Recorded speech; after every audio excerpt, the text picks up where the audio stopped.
4 बोतल वोडका, काम मेरा रोज का ने भारत का भविष्य तबाह कर रखा है।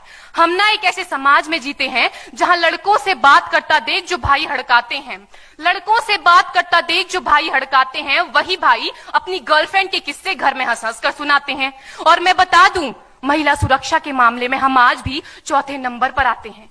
हम ना एक ऐसे समाज में जीते हैं जहां पत्थर की मूरत को लगते हैं 56 भोग और भूखे नंगे तड़पते सो जाते हैं लोग, भूखे नंगे तड़पते सो जाते हैं लोग। मजदूर को मजदूर समझिए, मजबूर नहीं। गरीब को काम दीजिए, दान नहीं। और अगर दान देने के इच्छुक हैं तो जीते जी रक्तदान दीजिए और मरने के बाद अंग दान देकर किसी मरते हुए को जीवन दान दीजिए। यही सच्ची देशभक्ति और यही सच्चा राष्ट्र प्रेम है।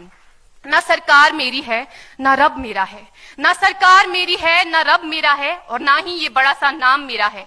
बस इतनी सी बात का गुरूर है मुझे कि मैं भारत की हूं और ये भारत मेरा है और ये भारत मेरा है।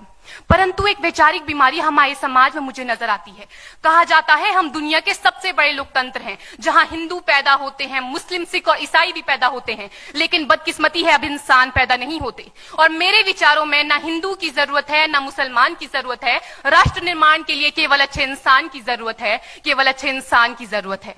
जरा सोच कर देखिए, ये पेड़ पौधे और शाखाएं भी परेशान हो जाएं अगर परिंदे भी हिंदू और मुसलमान हो जाएं। एक शैक्षणिक बीमारी भी हमारे समाज में मुझे नजर आती है, और बड़े ही आश्चर्य की बात है जिस देश ने पूरी दुनिया को तक्षशिला और नालंदा देकर के विश्वविद्यालय शिक्षा की बुनियाद रखी, आज विश्व के 100 सर्वश्रेष्ठ विश्वविद्यालयों में हमारा एक भी विश्वविद्यालय खड़ा नहीं हो पाता। जहां एक और हमारे पास IIT, IIM और NIT जैसे शिक्षण संस्थान हैं, तो वहीं दूसरी ओर इस देश के गरीबों को बेरोजगारी की जमात में खड़ा करने के लिए उनके हाथ में सर्व शिक्षा अभियान का झुंझुना पकड़ा दिया जाता है। और मैं बता दूं, इस शैक्षणिक बीमारी का केवल एक कारण वो ये कि हमारे देश की शिक्षा नीति केवल 2 तरह के लोगों के लिए बनती है। पहले वो जो विद्वान हैं और दूसरे वो जो धनवान हैं।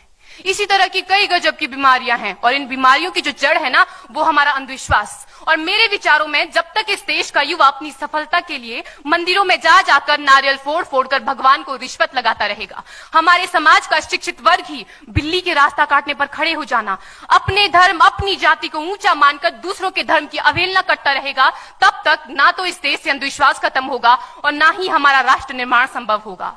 हमारी संस्कृति, हमारी सभ्यता को दुनिया ने शीश नवाया है, तो क्यों आस्था के नाम पर हमने अंधविश्वास फैलाया है?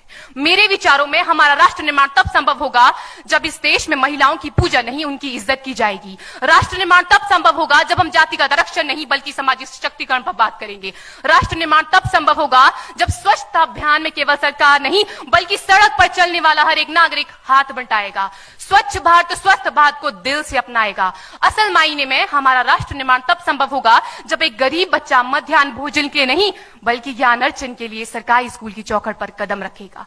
और हमारा राष्ट्र निर्माण तब तक संभव नहीं होगा जब तक एक नागरिक नैतिक रूप से सटीन, चारित्रिक रूप से भ्रष्ट, मानसिक रूप से दिवालिया, धार्मिक रूप से अंधा, राजनीतिक रूप से गंदा, स्वैच्छिक मान मूल्यों के आंकड़ों में जिन्न शिन्न पैपंदमयी अखंड भारत को खंड खंड करता रहेगा, तब तक हमारा राष्ट्र निर्माण संभव नहीं होगा। बड़ी बड़ी बातें नहीं, छोटी छोटी कोशिशें करनी होगी, क्योंकि ठोकर हमें पहाड़ से नहीं पत्थरों से लगा करती है।